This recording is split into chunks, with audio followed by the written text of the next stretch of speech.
예, 누가복음 1장 5절에서 13절 같이 말씀 교도합니다. 유대왕 헤롯 때에 아비야 바늘의 제사장 한 사람이 있었으니 이름은 사가랴요 그의 아내는 아론의 자손이니 이름은 엘리사벳이라. 이 두 사람은 하나님의 의인이니 주의 모든 계명과 규례대로 흠이 없이 행하더라. 엘리사벳이 잉태를 못함으로 그들에게 자식이 없고 두 사람의 나이가 많더라. 마침 사라가 그 바늘의 차례대로 하나님 앞에서 제사장의 전례를 따라 제비를 뽑아 주의 성전에 들어가 분향하고 모든 백성은 그 하나님 시간에 곁에 서서 들어왔더니 주의 사자가 그에게 나타나 향단 우편에 선지라. 사가랴가 놀라며 무서워하니 같이 시작. 천사가 그에게 이르되 사가랴여 무서워하지 말라. 너의 간구함이 들린지라. 네 아내 엘리사벳이 내게 아들을 낳아주리니 그 이름을 요한이라 하라. 아멘. 아버지 하나님 감사합니다. 이 시간에 하나님 앞에 온전히 예배드리고 또 하나님께 상달되는 예배를 통하여 하나님의 현존을 경험하는 예배가 되게 하여 주시옵소서. 감사하며 예수님 이름으로 기도합니다. 아멘. 이 기독교는 사실 예배로 시작해서 예배로 끝나는 거죠. 예배의 중요성은 아무리 강조해도 지나치다 할 수 없을 것입니다. 오늘 제목을 삼위일체적인 예배다 이렇게 했는데 우리가 삼위일체 그러면 성부, 성자, 성령은 세 분이시며 한 분이시다 이렇게 알고 있습니다. 이걸 자세하게 설명할 수 있는 사람들은 웬만한 신학자들도 잘 몰라요. 모르면서 왜 얘기하는지는 잘 모르겠지만 아무튼 그냥 우리는 쉽게 생각해서 완전한 합일성 또 어떠한 일치성 뭐 이렇게 완전성 이렇게 우리가 이해하게 되죠. 그래서 삼위일체적인 예배의 세 요소가 반드시 있어야 예배다라는 의미로 이런 제목을 했습니다. 세 개 중에 하나라도 빠지면 예배가 아니다. 우리가 성부, 성자, 성령이 세 분이 한 분이고 완전한 분이고 또 각각이면서 동시에 각각이면서 한 분이라는 거잖아요. 우리가 이 예배가 각각 세 가지 요소이지만 그 세 가지 요소가 하나가 될 때 온전한 예배다. 그런 의미로 삼위일체적인 예배라는 제목으로 잠시 은혜를 나누기를 원합니다. 당시의 이 상황은 유대왕 헤롯 때에 일어났던 일입니다. 이 헤롯은 대헤롯을 말하는 거죠. 이 사람은 로마의 비유 아래 권력을 잡아서 그래서 한편으로는 유대인들을 회유하고 또 공포 정치를 일삼고 뭐 여러 가지 일을 했던 사람이에요. 사람은 이제 자기 마음에 안 들면 뭐 그냥 사람을 뭐 파리 죽이듯이 죽이는 그런 사람이었습니다. 대제사장이든 누구든 뭐 밉보이면 그냥 가차없이 처단을 했어요. 그러면서 한편으로는 또 유화 정책을 취하기도 하고 그래서 참 정잡을 수 없는 사람 중에 하나였어요. 그래서 유대교 사회에도 영향력을 행사하려고 부지런히 노력했던 사람 중에 하나예요. 항상 권력은 종교에 대하여 영향력을 행사하고 통제 아래 두려고 하고 뭔가 그 종교에 대하여 이렇게 자기 권한으로 뭔가를 좀 통제하려고 하는 경향성이 있어요. 뭐 2, 3년 전에 지금도 마찬가지지만 2, 3년 전에 뭐 수도 없이 경험을 했고 우리는 강력하게 저항을 했고 뭐 그렇지만 뭐 현실은 이렇습니다.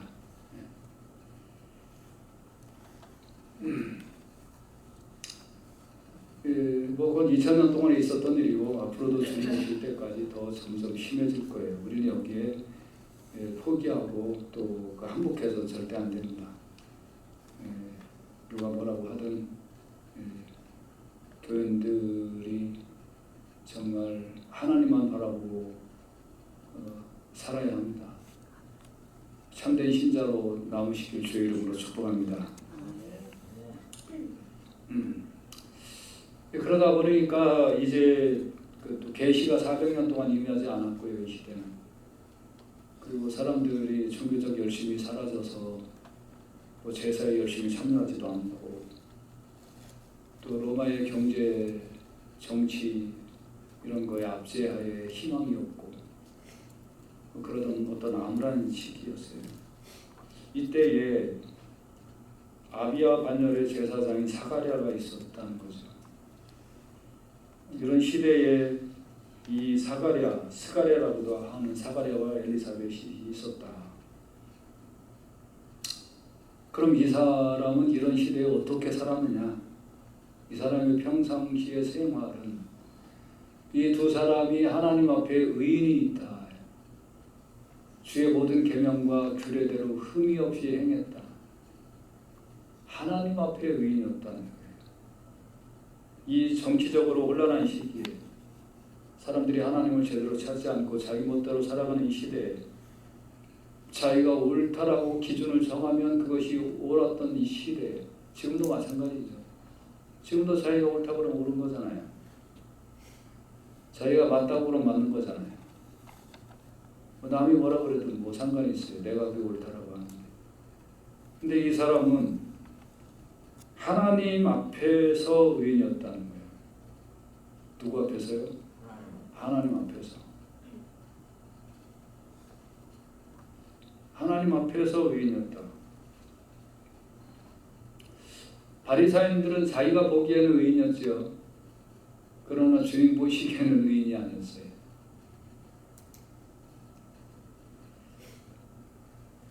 우리가 절대 기준이 있어야 돼요. 그 기준은 내가 정한 게 아니라 하나님이 보시기에 어떠냐 하는 거예요. 하나님 보시기에 의인이다.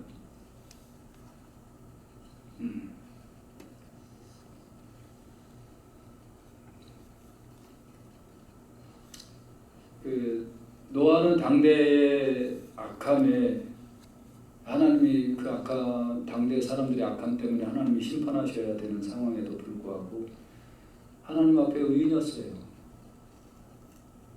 뭐 시대가 어떻고 저쩌고 그런 얘기 하지 마요. 내가 하나님 앞에 의인이냐.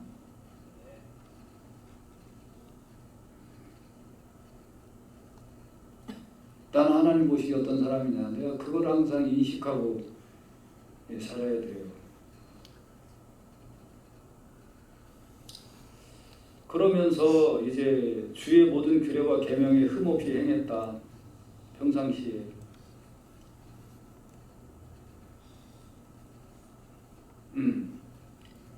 그래서 저 성경 구절이 먼저 나와 있어서 내가 그 전 단계를 하고 있는 게 먼저 나와 있어가지고 주의 모든 계명과 규례대로 흠이 없이 행했다는 거예요. 주의 모든 계명, 규례대로 흠이 없이 행했다. 의인이라는 게 뭐예요? 말씀 잘 지키는 거죠. 하나님이 주신 말씀, 하나님의 은혜의 말씀 잘 지키는 거죠. 여러분과 제가요, 주의 말씀을 지키지 못하는 것을 당연시하는 시대가 되었어요. 죄인이라서 그렇지요. 부족해서 그렇지요. 뭐 사람이 살다 보면 그렇지요. 아이고 제가 연약해서. 저는 묻고 싶어요. 노력이라도 해봤어요?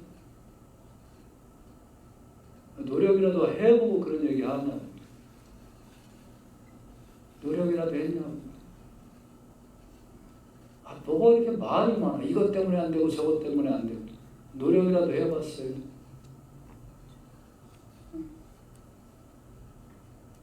도움이라도 청해봤냐고요.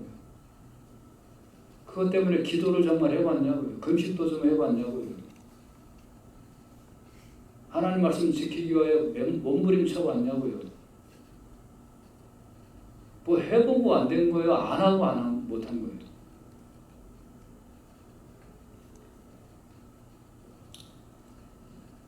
우리가 최소한 그 하나님 말씀에 대하여 지키려고 시도하고 노력하고 그런 진지한 자세가 있은 후에 그래도 안 되면 하나님이 이해하시고 용서하시고 받아주시지만 하지도 않고 난 못해요, 난 부족해요. 10년 전에도 그 말 했는데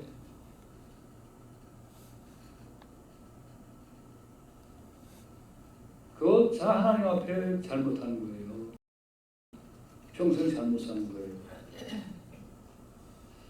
그러다 보면 나중에는 이제 죄의식도 없어지고 분별하려는 생각도 없어지고 타성에 젖어서 설교가 잔소리로 들리고 그리고 에이 뭐 그러려나 보다 이렇게 들려요. 그 하나님 앞에 죄인이지. 여러분과 저는 나는 하나님을 인식하고 살면서 모든 계명과 규례대로 흠이 없이 행하겠다고 다짐하고 기도하고 노력하고 경건생활 힘쓰고 그러면서 평생을 하나님 앞에 온전한 뭐 죄인이니까 못할 수도 있다. 그건 뭐 다 인정해요. 그렇지만 실질적으로 그런 정말 그 시도와 노력과 그 경건함과 애탐이 있이 사느냐 없이 사느냐 그 문제에 있어서 여러분과 제가 한번 하나님 앞에 다시 돌이켜보며 살아가실 수 있기를 주의 이름으로 축복합니다.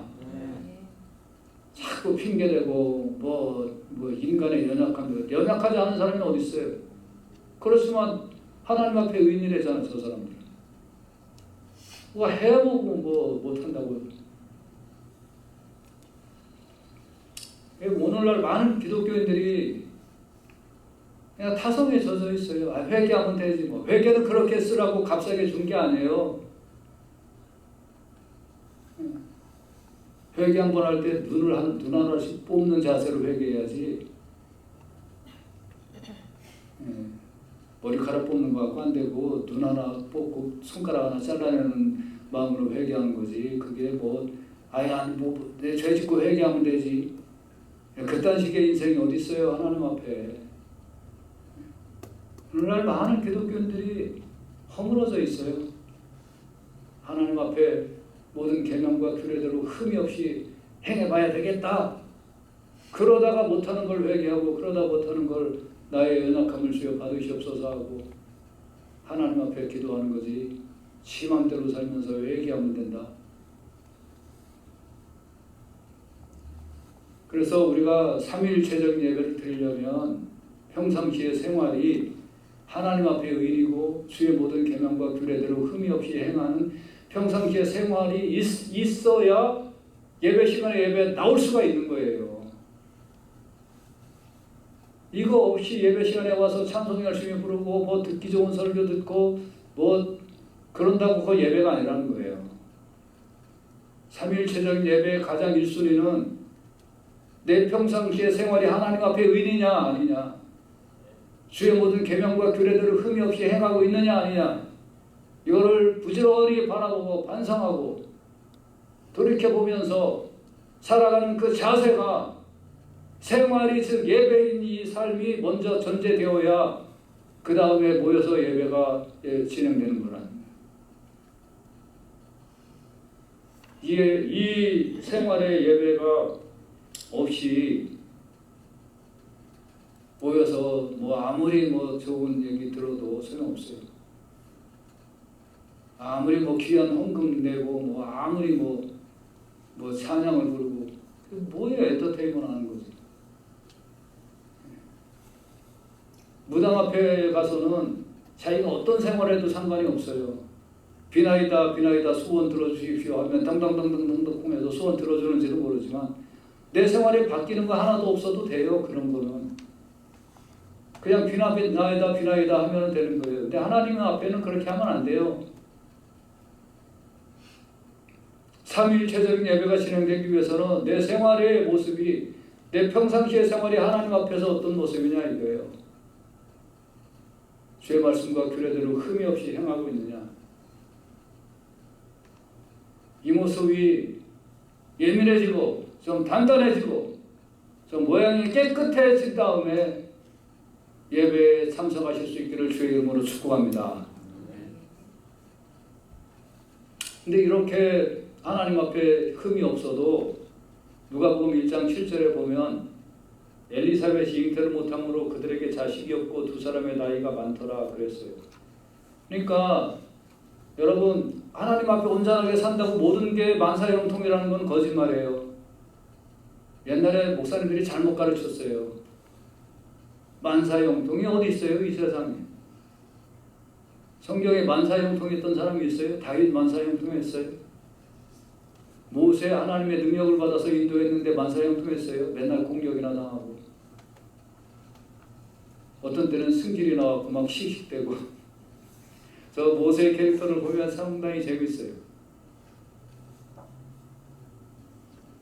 다윗은 그렇게 하나님 앞에 올바로 살려고 해도 고통당하고 어려움당하고, 물론 자기가 잘못한 것도 있지만 만사형통이라는 거 없어요. 여러분이 하나님 앞에 온전히 살아도 부족함이 늘 있다는 거예요. 그러니까 우리가 갈 곳이 있잖아요. 저 하늘나라. 할렐루야. 이곳에 만사형통이면 여기서 사는, 여기가 천국이지 뭐. 근데 우리는 부족하잖아요. 예수 잘 믿어도 부족한 거예요. 이 사람도 하나님 앞에 의인이지만 자식이 없고 나이가 많을 때까지 아무 그냥 그 자식이 없어서 부족했어요. 그런데 중요한 거는 부족한 것은 궁핍이 아니에요. 부족한 것은요, 부족이라는 뜻은 궁핍이라는 의미가 아니고 부족이라는 뜻은 하나님이 채우신다는 뜻인 줄로 깨달으시길 주의 이름으로 축복합니다. 부족은 하나님이 채우신다지 부족은 궁핍이 아니라는 거예요. 그러니까 더욱 하나님의 뜻에 순종하며 살면 돼요. 어떤 상황에서도 부족하더라도 하나님 앞에 우리는 그의 이름에 합당한 영광을 돌리며 거룩한 옷을 입고 여호와께 예배해야 돼요. 여기서 거룩한 옷이라는 것은 평상시의 생활이에요. 물론 하나님의 전에 나왔을 때의 거룩함도 의미하지만 평상시의 생활에 거룩한 생활을 하고 있느냐예요. 거룩한 옷을 입고 사느냐, 지저분한 인생을 살고 있느냐. 그래서 합당한 영광을, 나를 보면, 다른 사람이 나를 보면 하나님 앞에 영광을 돌릴까? 다른 사람이 나를 보면 어휴, 저 자식이 믿는 하나님 나 안 믿고 싶다 이렇게 할까? 거룩한 옷을 입어야죠. 그리고 여호와께 예배를 드려요. 내가 부족하다 할지라도, 내가 어려움이 있다 할지라도 하나님 앞에 온전한 모습으로 살아갈 때에 그것이 로마서 12장 1절에 보면 내가 하나님의 모든 자비하심으로 너희를 권하노니 너희 몸을 하나님이 기뻐하시는 거룩한 산 제물로 드리라 그랬어요. 이가 너희가 드릴 영적 예배입니다. 평상시에 우리가 살아가는 몸이 하나님이 기뻐하시는 거룩한 산 제물로 드려라. 삶 자체가 지저분하기 짝이 없으면서 예배 시간에 나와 있다고 예배 드리는 거 아니다.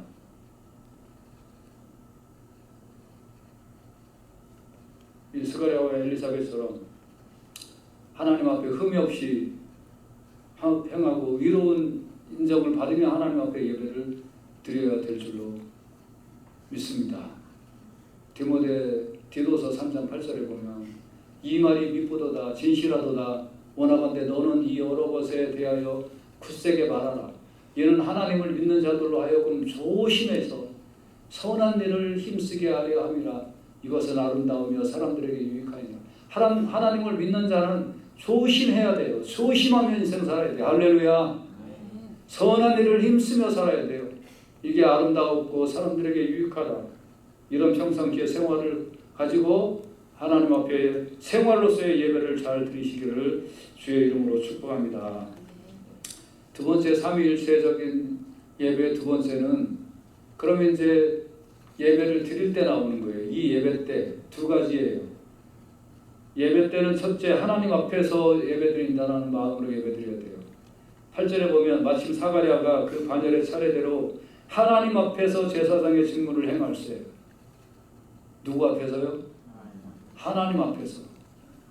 여러분 집사님들의 직무가 이게 사람 보라고 하는 게 아니라 하나님 앞에서 행하는 거예요. 할렐루야.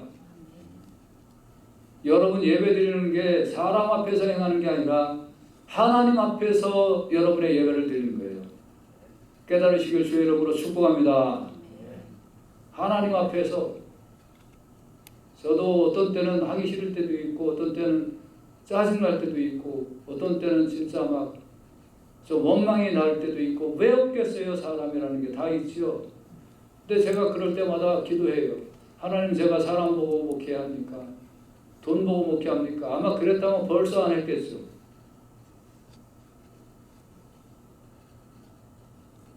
명예를 보고 합니까? 뭘 보고 합니까? 그때마다 마음을 다시 추스려서 하나님 앞에서 제가 주의 종의 직무를 끝까지 행하다가 하나님 나라 가게 하여 주시옵소서. 하나님 앞에서. 여러분 예배 드릴 때 내가 하나님의 존전 앞에 서 있다.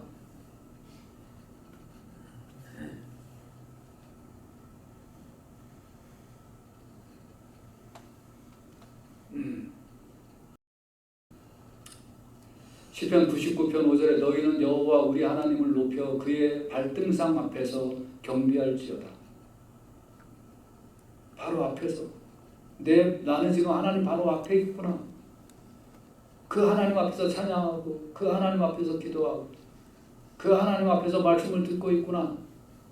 인데 예배를 그럴까 이렇게 귀중하구나.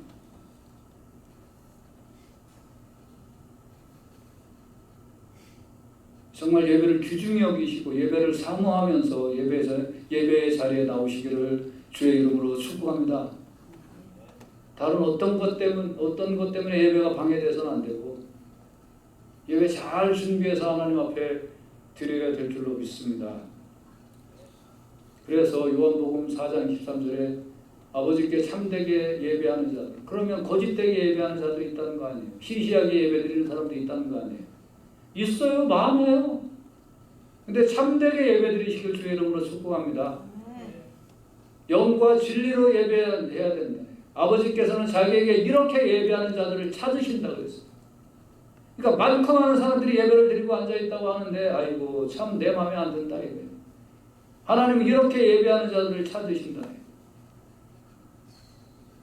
요한계시록 11장 1절에 또 내게 지팡이 같은 갈대를 주며 말하기를 일어나서 하나님의 성전과 제단과 그 안에서 경배하는 자들을 측량하되, 여기 측량하다라는 게 카운터라는 말이에요. 카운트.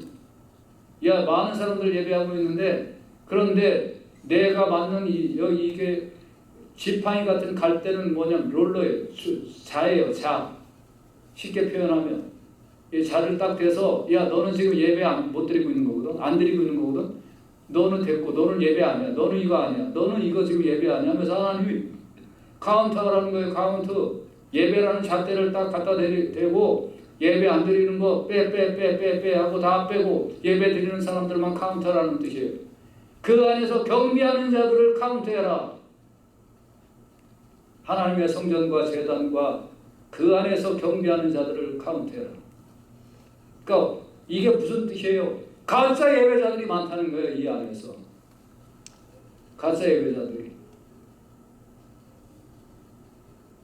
여러분 하나님 앞에 예배드리고 있다는 이 엄연한 사실을 늘 기억하고 두렵고 떨림으로 예배드리시기를 주의 이름으로 축복합니다. 그리고 하나님 앞에 예배드릴 때 이제 그 제사장은 하나님 앞에서 제사장 직무를 했는데 하나님 앞에서 그 동시에 10절에 보면 모든 백성은 그 분향하는 시간에 밖에서 기도하더니, 그러니까 제사장은 하나님 앞에서 두렵고 떨림으로 제사를 드렸고 동시에 이 백성들은 밖에서 기도했다. 예배는 목사가 드리는 거 아니에요. 목사 혼자. 여러분이 예배를 위하여 기도하고 협력하고 맡은 일은 다르지만 같은 자세로 기도하고 같은 자세로 하나님 앞에 서 있고 같은 자세로 준비할 때 하나님이 그 예배를 받으시는 줄로 믿습니다.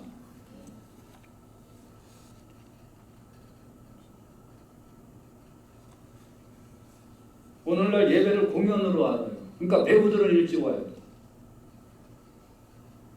그런데 관객들은 늦게 와요. 왜? 관객이니까.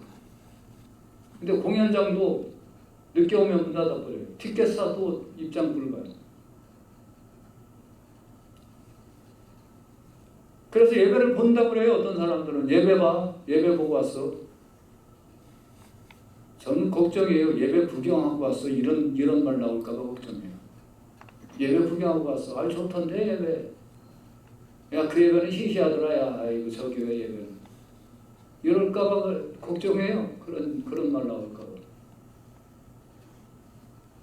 여러분, 기도로 동역해야 돼요. 기도로. 목사가 제일 외로움을 느낄 때가 언제냐면 기도할 동역자가 없을 때, 내가 혼자 기도하고 있구나라고 느껴질 때.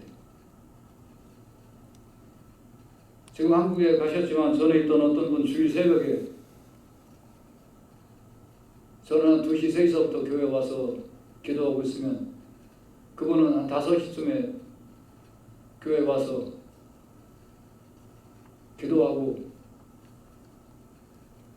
제가 한 6시쯤에 이제 기도하다가 일어나서 주방 세팅하고 뭐 이것저것 쌀 씻고 뭐 이것저것 하고 그릇 펴놓고 텐트 치고 뭐 이렇게 하고 있으면 그때 그분은 1시간 기도하고 나서 제가 주방일 보고 있을 때 그때 이제 같이 주방일 보고 집에 다시 가서 애들 데리고 다시 교회 오는 분이 있었어요. 혼자 기도하다가 그분이 와서 1시간이라도 같이 기도할 때 얼마나 마음이 든든하고.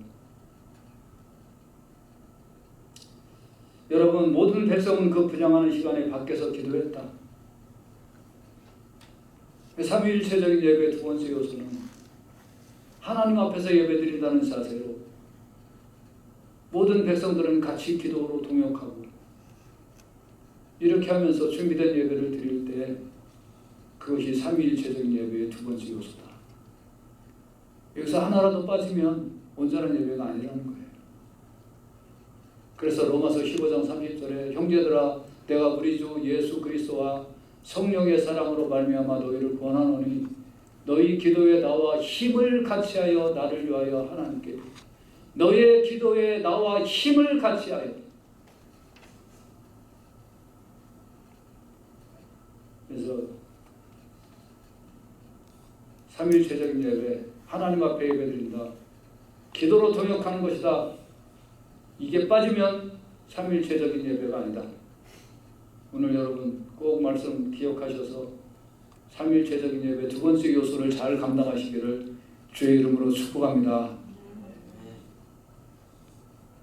삼위일체적인 예배 세 번째는 평상시에 생활을 하나님 앞에 흠이 없이 살던 사람이 하나님의 앞에서 예배드리고 기도로 협력하면서 예배를 드리니까 어떤 일이 일어나느냐? 하나님의 응답이 있었다는 거예요. 삼위일체적인 예배의 세 번째 요소는 하나님의 응답이에요. 내가 아무리 평상시에 위롭게 살고 내가 아무리 예배를 잘 드린다고 하더라도 하나님의 응답이 없으면 그건 예배가 아니라는 거예요. 우리끼리 모여서 우리끼리 미팅하고 헤어진 거하고 똑같아요. 하나님의 응답. 그런데 이렇게 살다가 하나님 앞에 예배 드리면 하나님이 응답하여 주실 줄로 믿으시길 주의 이름으로 축복합니다. 반드시 하나님 응답하신다는 거예요. 그렇지 않으니까 응답하지 않죠. 그러면 응답하신다. 오늘 누가복음 1장 11절에 이렇게 했더니 주의 사자가 그에게 나타나 향단 우편에 선지라. 주의 사자가 응답의 보따리를 가지고 나타났다는 거예요. 여러분 이렇게 예배드릴 때 주회전에서 기도할 때 응답을 받을 줄로 믿습니다. 하나님의 현존을 경험하게 될 줄로 믿습니다. 성령을 경험하게 될 줄로 믿습니다. 할렐루야. 여러분의 예배를 통하여 하나님이 경험되시기를 주의 이름으로 축복합니다. 가장 비참한 예배는 우리끼리 찬송도 잘하고 많이 모였고 아주 은혜로운 시간을 가졌는데 하나님은 전혀 관심도 없고 응답도 없다는 거예요.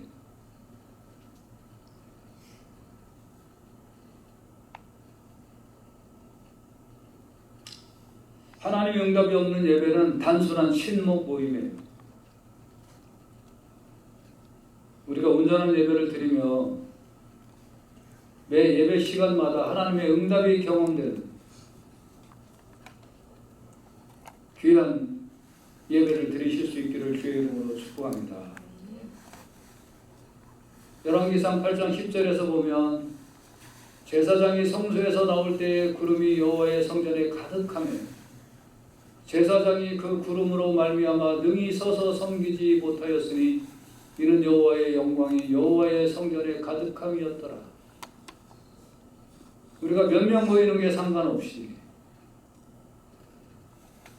우리의 예배 도중에 하나님의 영광이 드러나고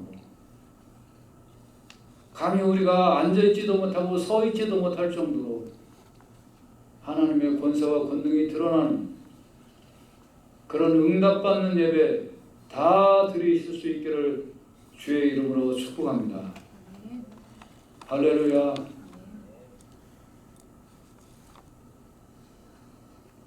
이 예배, 이런 예배는 평소의 생활, 기도의 동역, 하나님 앞에 예배 드린다는 철저한 의식, 이것이 있을 때 하나님 응답하신다는 거예요.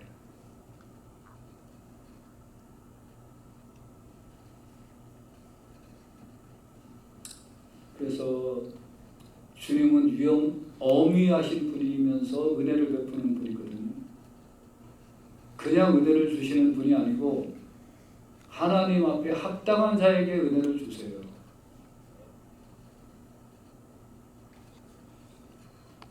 그러면 이런 예배를 드리면 어떤 일이 일어날까요? 사가랴와 엘리사벳에게 부족함이 있었다고 그랬잖아요. 나이가 많을수록 많이 먹을 때까지 자식이 없었다고 그랬잖아요. 근데 천사가 나타나서 이야기를 합니다. 무서워하지 말라. 너의 간구함이 들린지라. 네 안에 엘리사벳이 내게 아들을 낳아주리니 그 이름을 요한이라 하라. 하나님이 나타나시면 무서운 거예요. 우리도 예배 시간에 주님을 경험하면 그 어미 앞에서 두렵고 떨어요. 근데 그 두렵고 떨음과 동시에 평안과 기쁨과 만족과 행복이 있는 거예요. 이게 하나님을 경험하는 것의 공통적인 특징이에요. 그 하나님을 만나는 사람들은 가볍게 인생을 살 수가 없어요. 지 하고 싶은 대로 인생 살지 않아요. 자기 뜻대로 안 된다고 심통이나 부리지 않아요. 하나님의 어미를 만났기 때문에, 그리고 매 예배 시간에 하나님의 그 어미를 경험하기 때문에 예배 허투루 드리지 않아요. 그런데 이 어미의 하나님을 만나면 평안해져요. 기뻐요. 행복해요. 할렐루야. 그런데 거기에 응답이 있어요. 나의 가장 부족한 것을 채우세요. 여러분이 어떤 것이 부족하세요? 여러분 어떤 것 때문에 힘드세요? 하나님 앞에 온전한 예배 드리면 하나님이 그 부분을 채워주신다는 거예요. 그래서 부족함은 궁핍이 아니라 하나님의 은혜 보따리라는 거예요.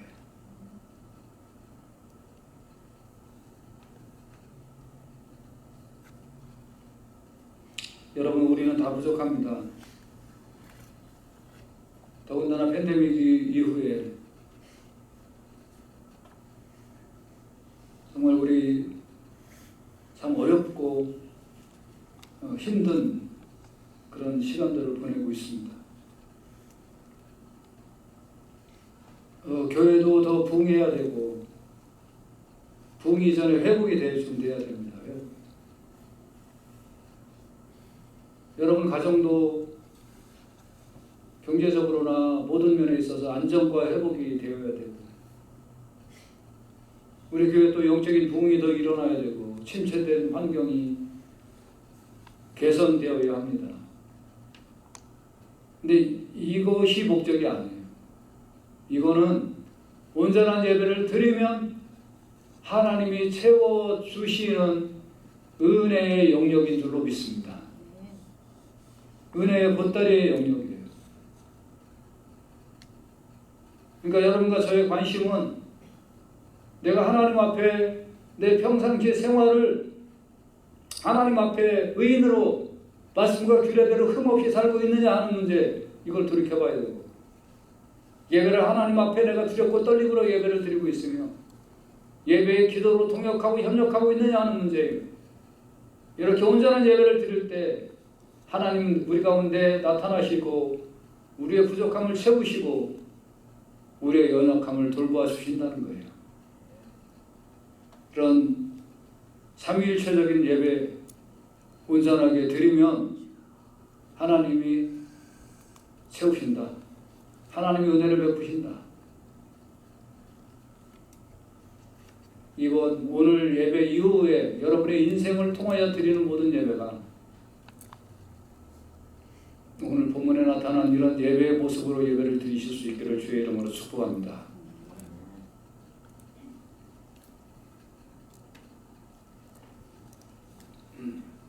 사가랴에게 하나님이 나타나셔서 너의 간구함을 들었다 하면서 응답을 주신 것처럼 각 사람에게 성령을 나타내시면 유익하게 하려 함이라 그랬어요. 우리가 예배를 통하여 하나님을 깊이 있게 만나고 성령 체험하고 하나님의 권세도 받고 능력도 받고 은혜도 받고 그 세상을 복음으로 물리치고 무찌르고 여러분의 부족한 것도 채움을 얻고 아픈 것도 나음을 얻는 예배자로서의 승리하는 삶을 살아가시는 여러분 다 되시길 주의 이름으로 축복합니다. 한번 기도하겠습니다.